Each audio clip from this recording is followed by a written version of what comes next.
Welcome to the GOG Employee Pay Services System Tutorials. This video is designed to guide you on how to register, so you can access your account.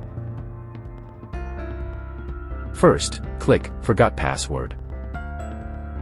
Next, enter your employee number, then click Continue to proceed with the registration. Now, enter your Ghana card number to verify your identity. Then click on Verify Ghana card to continue. Confirm your profile details, and make sure to add or edit your phone number. This is compulsory. Adding or updating your email address is optional. If any of the grayed out information is incorrect, please contact your HR department. Changes in those fields can only be made through official HR channels. Click Next to proceed.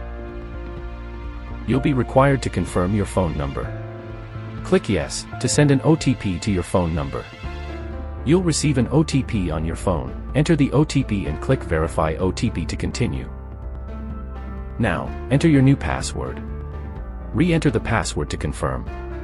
Next, select a security question. Provide an answer to the question, and keep it private. You'll need it for future password resets. Click Next to proceed. Finally, review and confirm all your information on the summary page. Select the checkbox and click Register Account to complete your registration. A successful registration pop-up will be displayed. Click Go to Login to return to the login page. Enter your staff number and password, and sign into your account. This concludes our tutorial. Thank you for watching.